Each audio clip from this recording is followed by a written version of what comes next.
Professional certification is priceless in this industry. There's a lot of people who say they're a travel agent, travel professional, but you want someone who's verified, someone who has the knowledge, the skills, and I've got 30 years in the business. So that's a priceless thing to have someone with so much knowledge in an ever-changing world. It's an exclusivity type of thing. I want to be credentialed. I want to show that I have a mastery of professionalism, and that I feel like really sets me apart. My business did see an increase in sales, and I think that has a lot to do with attracting more clients who are comfortable seeing that I have a VTA designation. Understanding from the ASTA training just how important it is to cover yourself. And ASTA really took me through like how important terms and conditions are, errors and omissions insurance, things that I never had to worry about before. And I feel so much better. I sleep a lot better at night knowing that my business is taken care of and my personal being and my family are taken care of.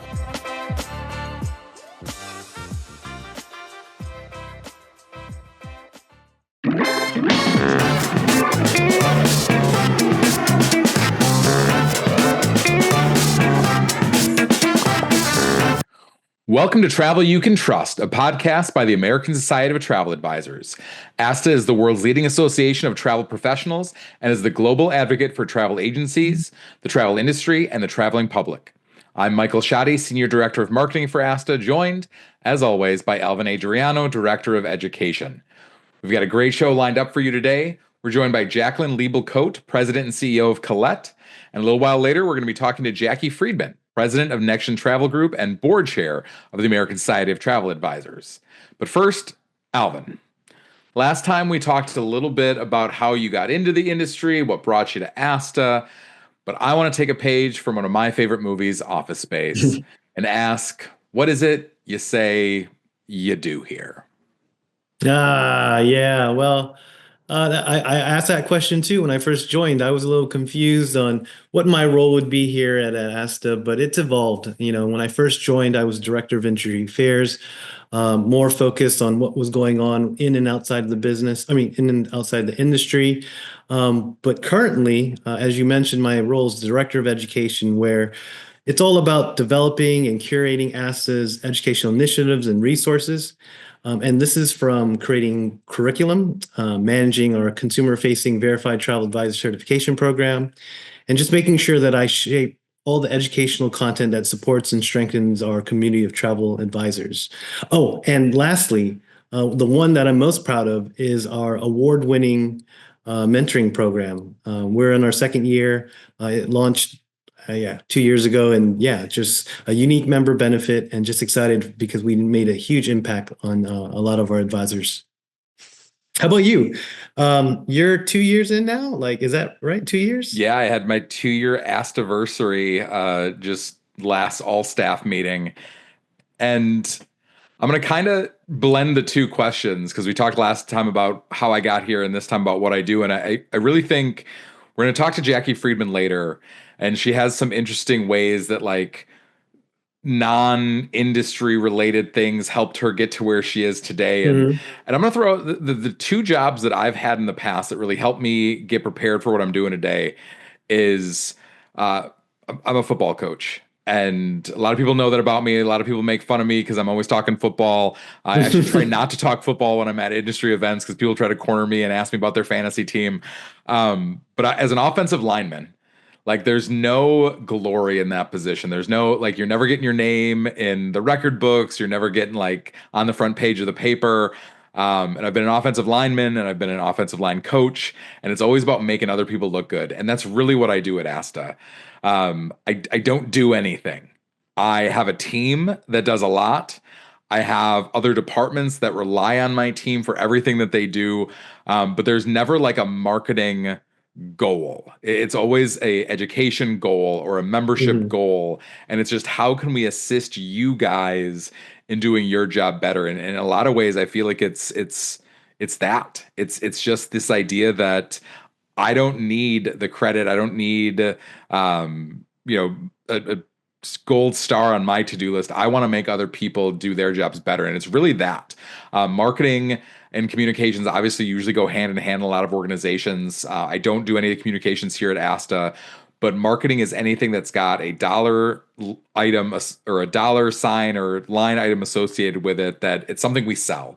So whether that's our membership programs or the educational programs that you run, or it's our events, I don't do anything to make those better. I need you to put it together a fantastic education program, and I'm going to help you sell it. So that's what I do here at ASTA, and this is part of it. This podcast is another way that we're going to talk to our members about the cool stuff that we do, because there's a lot of great stories, and there's a lot of great insight, and there's a lot of great programs that people don't know about because they don't read their email or they don't check social media, and maybe, just maybe, they're going to turn this on their Alexa or their iPhone or whatever it is, or in the phone while they're driving, or in their AirPods or their Beats while they're flying to their next destination, and hopefully they get some of this information from you and I. Awesome. I mean, I love your reference on football. I mean, you're in the trenches, and you're fighting to make sure that, I mean, there's a brotherhood that comes with football, and that's that commitment and passion that we all talk about. And I love how you're sacrificing for the betterment of all. And that's what we do at ASTA. We find ways to advocate for trial advisors. We go out on a limb and make sure that they're heard and their voices is heard through Capitol Hill. So I think that's great. And I love what you do here, Schottey. I'll tell you what, there was a moment in my career that I really regret.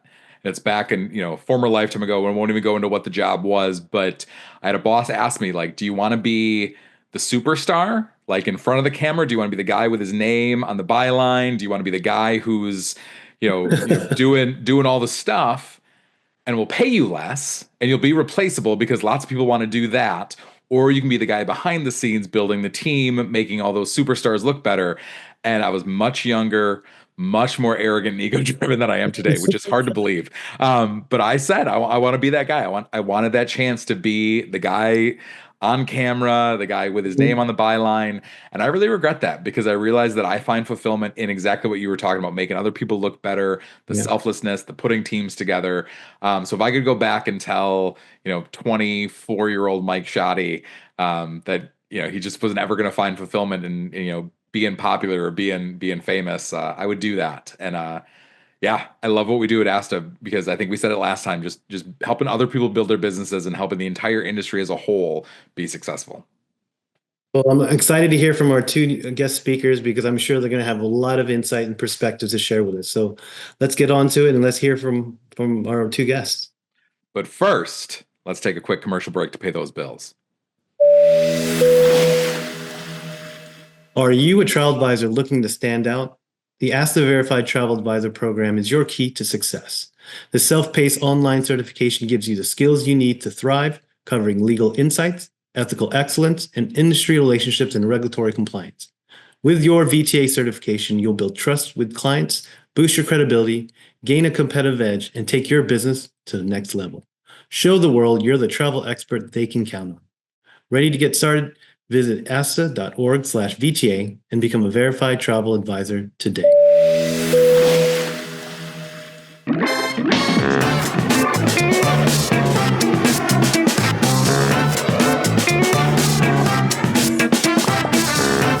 Welcome back to Travel You Can Trust. We're joined here for this segment with Jaclyn Leibl-Cote, who is celebrating her first year as president and CEO of Collette. Recently became chair of the Circle of Red Giving Society by the American Heart Association of Southern New England, and recently spoke at the University of Rhode Island Wells Fargo Women's Executive Panel, Power of She Women's Empowerment Conference. Jaclyn, thank you so much for joining us today. It's great to be here. Thanks for having me. So Jaclyn, you're a busy woman. What's been going on? How's everything going? How's life? Share what's going on with all of our viewers. Yeah, I mean, I can't believe it's November already, and that it's been a year since I came into this role. Time's flying. I'll just say that. I mean, being a mom and running a company, there's a lot that we're juggling all at once, and it's flying by. But it's been a really great year of travel, and we're seeing booking patterns continue to surge, which is great. So continuing to just focus on travel, how to improve the touring experience and evolve it in our space. And yeah, really, really, good times right now. Well, congratulations. That's right. You just recently celebrated your 1 year under the helm as the CEO. Being a mom is by far the most impressive role that you share, but can you share a little bit more about your role as a CEO, what that entails, and what's it like to lead one of the most well-established travel companies in the industry?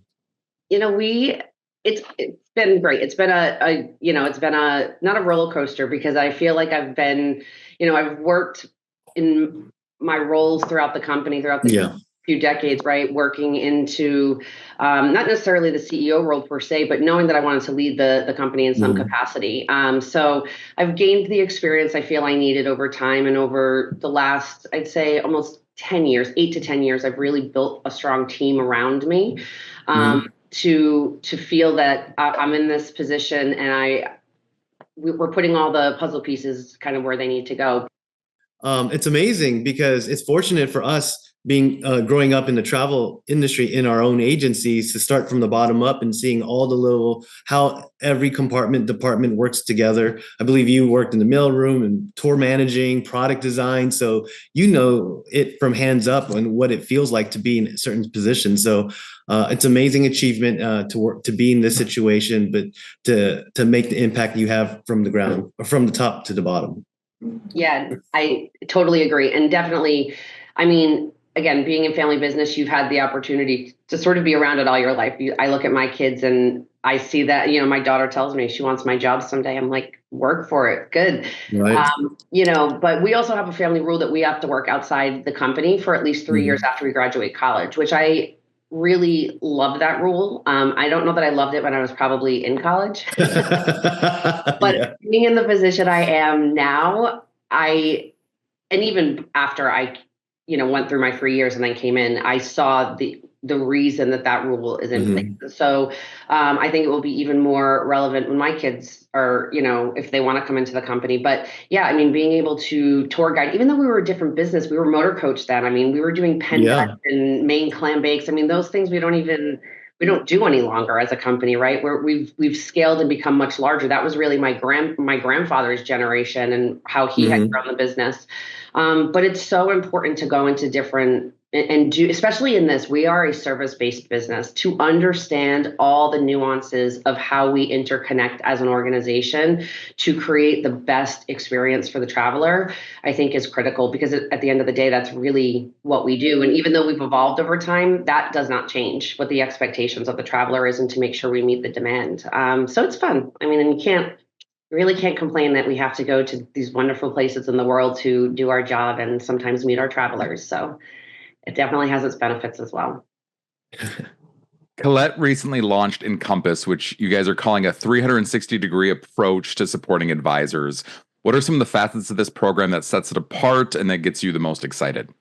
Yeah, so this is we're really excited for Encompass. There's so many great things. So there's the portal, so that travel advisors can go in and they'll be able to see all the bookings that they have with Collette. They'll be able to see when payments are due, be able to, in future, we'll continue to evolve this. So let's just say this is the launch of something that will be continuously improving. It's 2024. We live in a digital age. Like there's no project-based sort of platforms anymore. Everything should be continuously evolving to meet the demand. So there's the traveler portal, which should, at the end of the day, really what the purpose of that is to have more self-service tools for advisors, right? So they don't have to wait on hold. Time is money for advisors. We want them to have information at their fingertips. But at the same time, we're really conscious to make sure that we're not losing touch with the relationship piece that's so important with the advisor. And obviously, if they're making a booking and they need to talk to one of Collette's agents in the call center to answer questions for the travelers that they might have or that the agent might have, we want that to be continuing as well. So it's really about making sure that we save time for the advisors. The other really big piece to the Encompass is the learning platform that we have. And that really is going to have different on-demand modules. So your 101 classes, your 201 classes, your 301 classes. So as you become more familiar with Collette, you can continue to evolve your learning and all of the tour products that we have, the philosophy of design, just also supporting how to sell groups, how to really go after groups. So to help the advisors build their base and their business even more, and trying to support them in that way. So it really is exciting to be rolling this out. I know we rolled it out in September, so it's like a softer launch, but really great for, especially this time of year, for beginning of the year.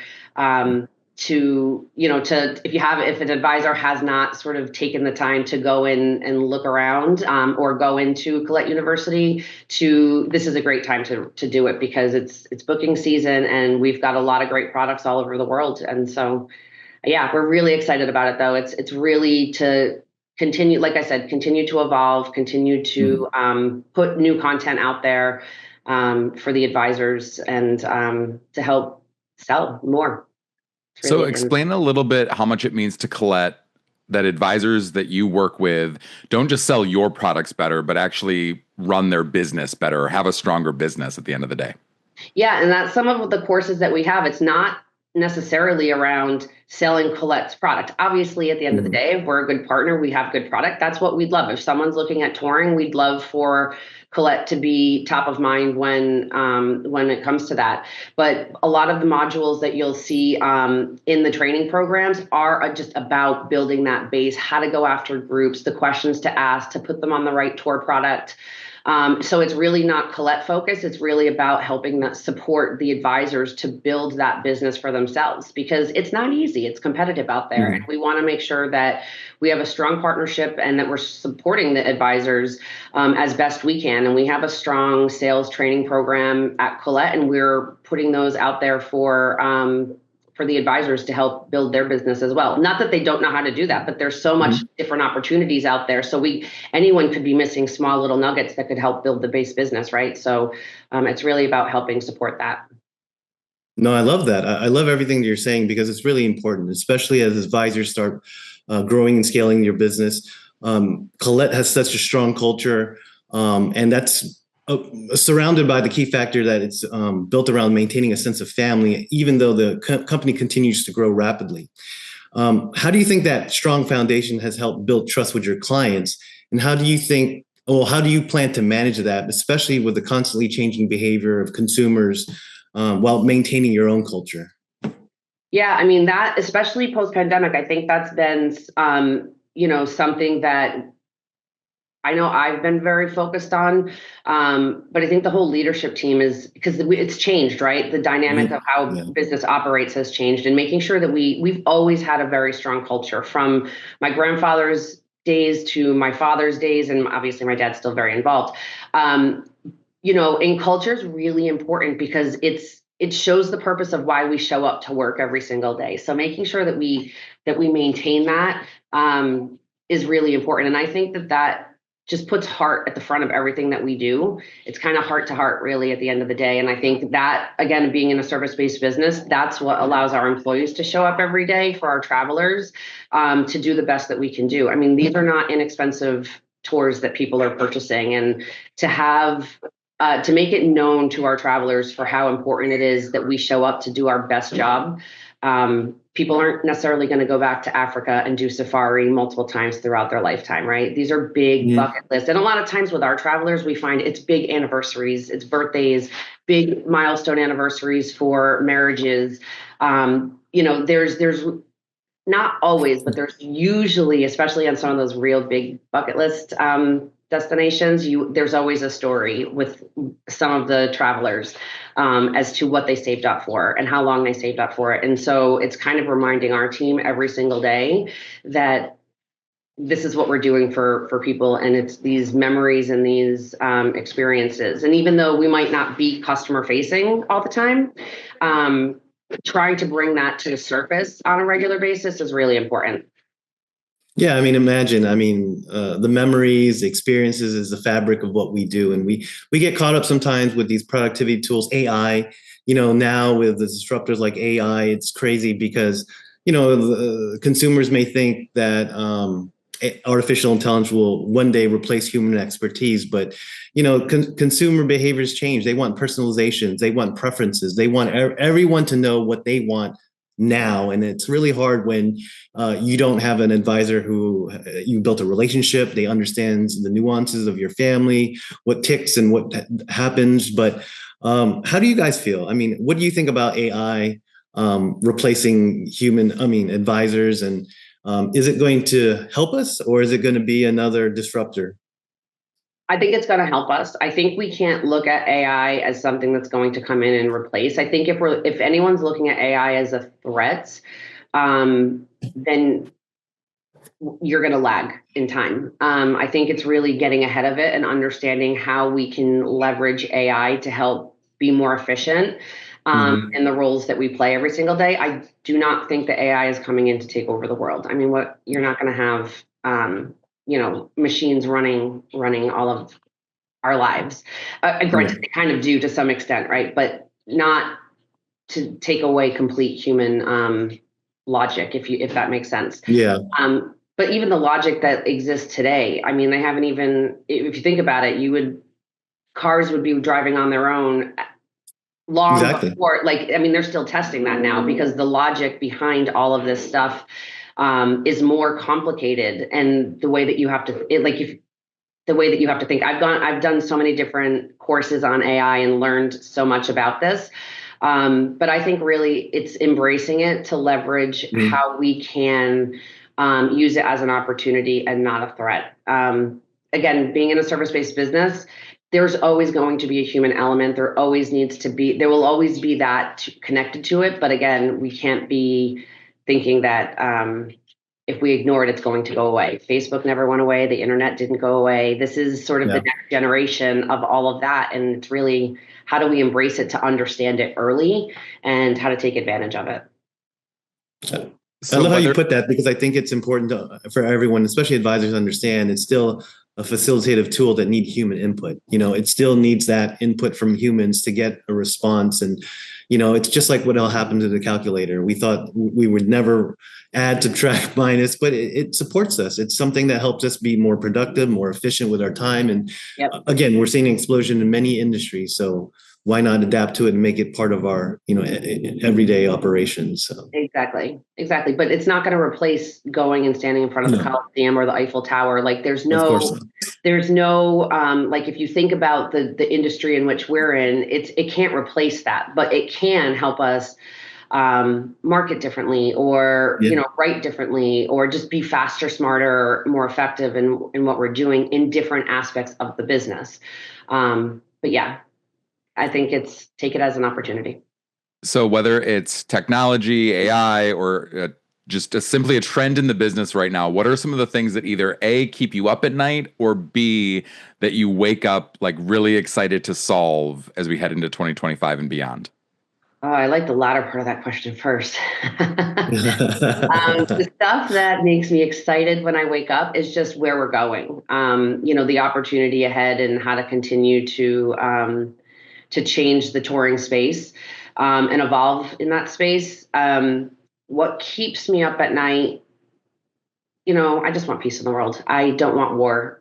These are things that impact cultures and societies and travel, obviously. And it's not in any way selfish, to be honest with you. I would hate for any war to break out. And that's kind of what keeps me up at night. I want to, I want there to be, look, there's never going to be full peace in the world. There's, that's just not the way that we've been built. But it can be a calmer place. And I think that if we get some balance there, I think that would make me feel a little bit better. Because last year it was 2 days, because I was October 5th that I had come in, October 7th. Israel happened. So 2 days into me coming into the CEO role was when that war broke out. And so it's very real. It's very present. And I think that we don't want that to grow. And that's what I would say sadly keeps me up at night, that you don't want to happen. And it's hard sometimes, this is something that the reality of our industry is that we just work in uncertainty. No matter where you feel we are, something can always change, and the global politics can affect what happens in the US and any other country. And so, when we move to 2025, there's going to be a big global change, political change in the U.S. But what do you feel are the biggest challenges for the travel industry moving forward? I mean, we all pray a war will end and peace will remain, but what other challenges do you see being particular in 2025? Yeah, for in the advisor space particularly, I think it really is kind of going back to what we were just talking about. It's how to make sure that we stay relevant in this business, right? I think travel, just generalizing as a whole, can sometimes be antiquated in approach. And I think we need to remember that we're living in a digital age, and consumers expect to have a digital experience across whichever way they want to travel. So I think partnering together more on how we can make sure that we're delivering great experiences with the right expectations to travelers is important, I think. And, allowing experts, like we're the experts in guided travel in Iceland and Egypt and the different places that we're traveling to, allowing us to connect with the travelers on what they need to know before they go on those trips that advisors have partnered with Collette on. In the past, it's always been, are you going to take their names? Are you going to go direct to them? No, but let's work together on being in the digital age in 2024, almost 2025, right? So I think that is, that I would say would be a bigger threat if we don't work together, to think that we're then too antiquated that they can go do it a different way. If that makes sense. So I'm gonna give you I don't want this to sound scary, and I'll let you expand, but in as few words as possible, tell me what advisors mean to your business and your culture at Collette. As few words as possible.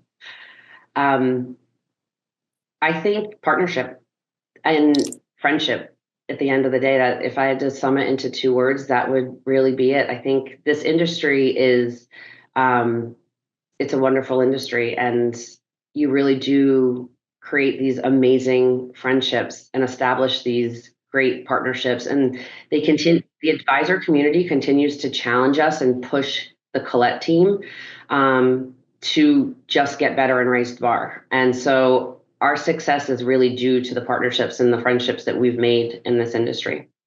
So that's not too few words, though, is it? Oh, that was great. So you mentioned a couple of things, and it aligns with what ASTA is working on towards. I mean, it's really, with all the things going on with direct to booking, AI, OTAs, uncertainty, we're really focused on building consumer confidence in the travel industry, especially with travel advisors. And Collette has done a fabulous job building that trust with consumers. But how can advisors work to earn and maintain that trust over time and do something similar to Collette? What do you think are the key factors that advisors can work on to become more credible and reputable as a consultants or advisors? I think, everyone's so busy, and travel has been booming, right? I mean, you think during the pandemic, it was a different form of busy, and then the travel has just surged. I know this year cruise really came back as well. So it's just really, it's booming. I would say just taking the time to dedicate 30 minutes a week, 1 hour a week, not a lot of time, to learn something you didn't know that could help expand knowledge and the business opportunity. I'm sure that there's a lot of advisors out there that don't know that we've been going to Africa for 3 decades. It's our highest scoring excellence product that we have. I mean, obviously it's again, you're going out, you're doing safari. I mean, it's likely just the experiences that they provide itself, but there's more to the company than I think advisors might realize. And I think it's just, again, across not even just Collette, just learning more and understanding what opportunities are out there, what product is out there, to understand then what questions to ask to find the different opportunities, to build the base business. That's awesome. Well, that's a wrap for today's show. Jaclyn, thank you so much for being here. It's been an absolute pleasure to have you on the show. With that said, any last thoughts, Jaclyn, you want to share with our viewers today? I just want to wish everyone a wonderful new year. And I want to thank you both for having me on. I appreciate it. It's been great to see you. And hopefully I'll see you in person soon. Yeah, hopefully we get to catch you. I hope Schottey and I hope to see you or cross paths sometimes in in an event in person. But yeah, great to have you on here. And again, thank you for all the support in the travel industry and for others, especially helping them find their discover the leaders that they are. So thank you, Yeah, Jaclyn. wishing everyone success. Are you a travel advisor ready to grow your business and build trust with new clients? Verification is a brand new platform that connects travelers directly with verified travel advisors. Showcase your certification, stand out as a trusted professional, and attract clients seeking expertise and personalized service. Join Verification with an active ASTA membership and your up-to-date VTA certification, and be part of a network that values integrity, professionalism, and exceptional customer care. It's time to show the world why you're the advisor they can trust.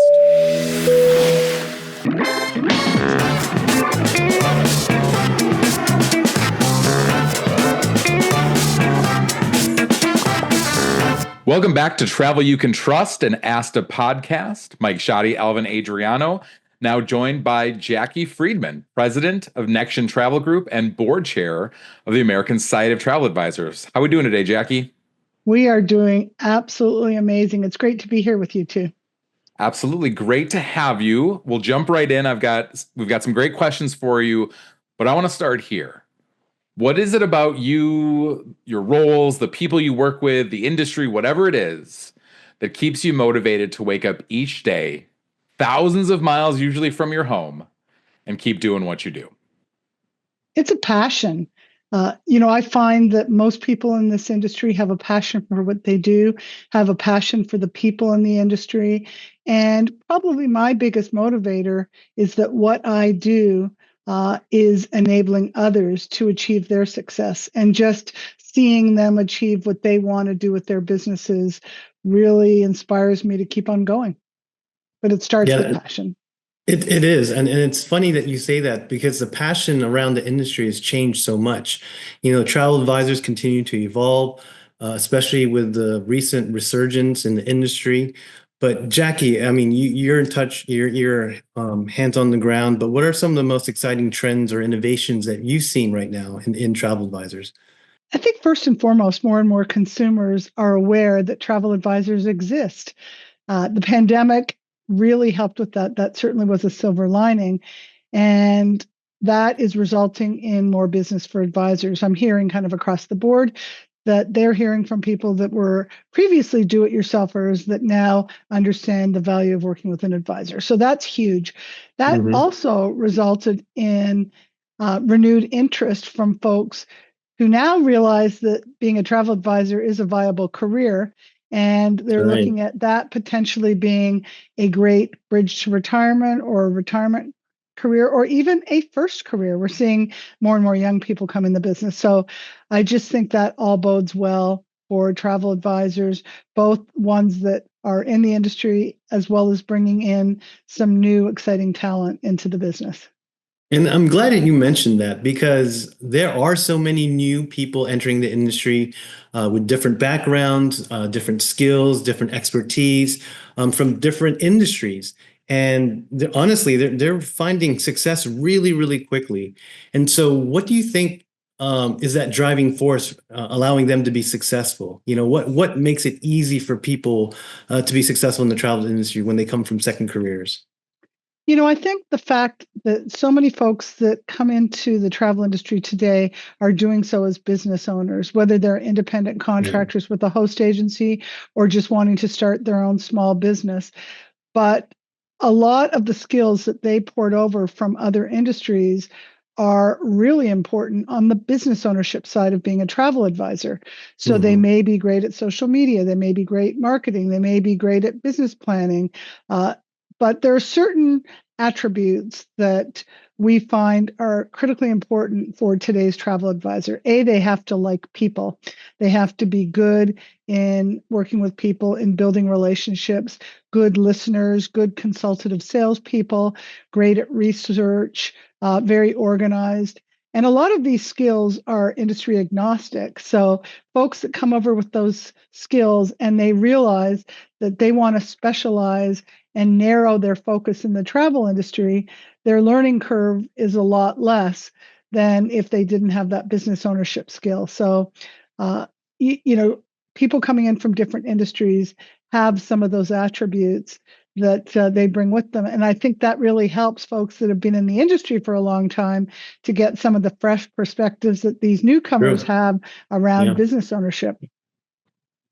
So that dovetails perfectly into my next question, because I'm going to get a little personal, and I'm obviously cheating because we've had conversations about this, but you actually have an interesting background for someone who's been in the industry in a lot of different roles for a pretty long time.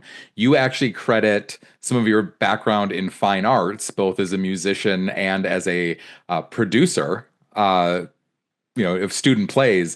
You view a lot of that as being very formational in how successful you are today. So can you tell us a little bit about that and how those, industry agnostic skills, became part of your tool bag?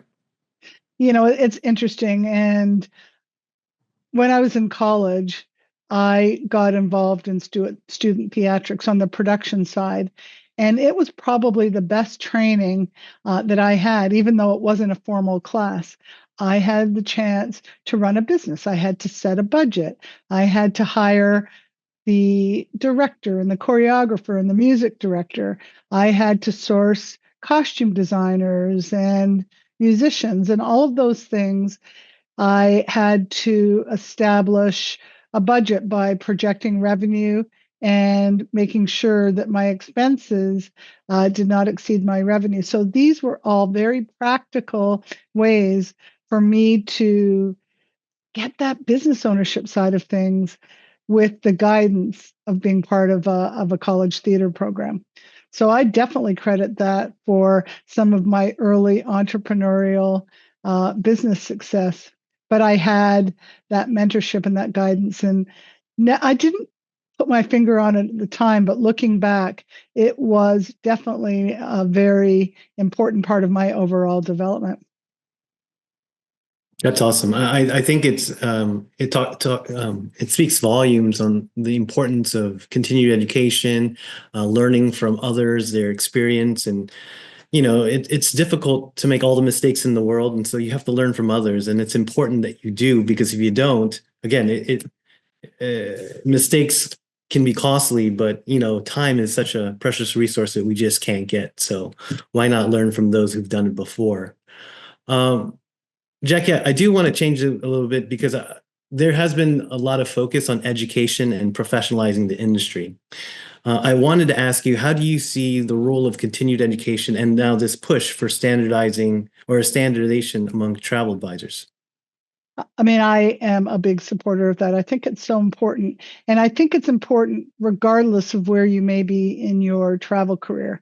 Don't be mistaken that education is only important for folks that are new to the industry. We never stop learning. And when we do, it's time to stop doing so. But I also don't think advisors should be what I call education junkies. I think it's really important to take a step back and really identify what is it that you need to know to do what you do well. On the business ownership side, on the regulatory side, on the product knowledge side, on the destination knowledge side, but be very specific as to what you want to put on your personal development plan, and go after it one at a time. But to try and take every class and attend every webinar and become certified with every supplier and every destination, you can't. It's just not realistic. So be very intentional. Now, the ASTA Verified Travel Advisor program is such a nice complement to any other form of education, because these are the very things that give us the ethics and the legal backgrounds that we need to know as travel advisors and as business owners. So I see education as an and. Host agencies, consortia, suppliers, they have great education programs, but don't try and do it all. Prioritize based on what you need to take your business to the next level. I think she's coming for your job, Alvin. She's way better at it than you are. Just No, Alvin's awesome. But I'm just passionate about it, because this year marks year 40 in the industry for me. And, you know, I do believe that people need to understand that this is not just something that you can hang up a shingle and overnight call yourself a travel advisor, that folks that are successful in this industry have put in the work and have taken the relevant and the most important education and are focused on continuing to get better. And it's not for the weak. You know, you have No. to, and so I think as an industry, it's important for us to recognize that if we want to promote the value of working with a travel advisor, at the same time, we need to promote the professionalism of those folks that call themselves travel advisors. And I think collectively we can do that. So Jackie, and as we do that, you know, we lift all ships. All, you know, the industry as a whole, the perception of the public will increase the trust and confidence in the industry. So that's why I think it's a great program, and so glad that you're supportive of it. I'll say, Jackie, I don't know many people in this industry who don't consider you a friend and a mentor. I listed all your accolades, and we've talked about some of your background, 40 years in the industry, but to Alvin and me, you're just always going to be Mama J. So Mama J is me. Mama J. I want to ask you, who do you consider some of your friends and mentors that you look up to, that you talk to when there's a sticky situation, that you reach out to when the going gets tough? Who does Mama J turn to? I mean, that's a great question, because I don't believe that anyone has one mentor. I think we have what I like to call a personal advisory board, folks that may go to in different situations. So there's a number of folks. You know, there's some supplier executives that I will certainly turn to depending on the perspective, not with their supplier hat on, but just with their tenure and experience. Sometimes I'll turn to advisors, you know, folks in the front line that are doing the job, because I never want to lose sight with what is, you know, important to them. Probably my first mentor was my late dad. He taught me, you know, a lot of really important things about win-win relationships and why that was so important in business.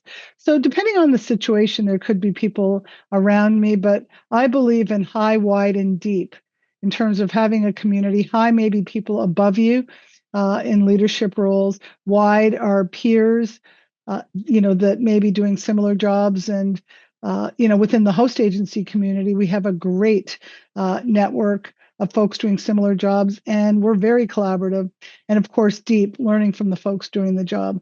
So no one person, but I'm a big believer in mentorship, and I'm a big believer that all successful mentorships are mentee driven. So if I turn to someone, I go to them with a very specific goal in mind and set the agenda. And I think that's great advice for anyone who seeks a mentor, that the mentee should be the one that goes in there, you know, driving what's discussed and what's accomplished and what goals they want to get out of it.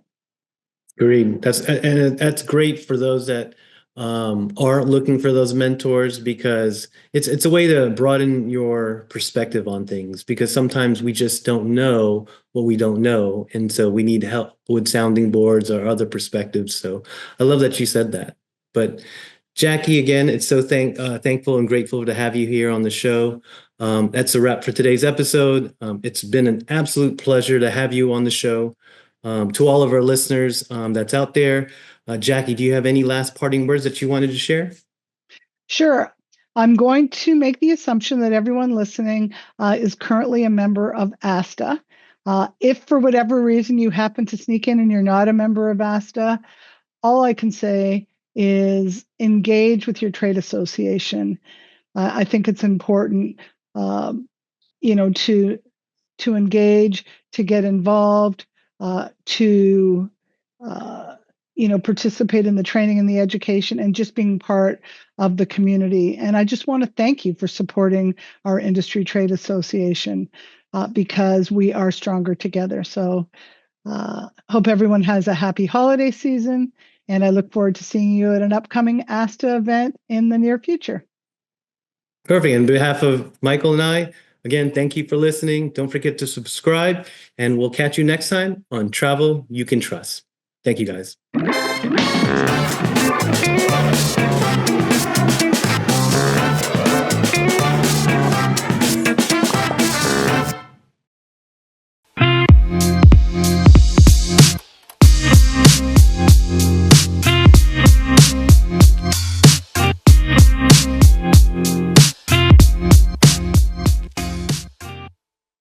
ASTA plays so many important roles for us as agency owners. It's not only networking with other agency owners and on a local level, but on a national level, between the education experiences, the advocacy that ASTA does for us.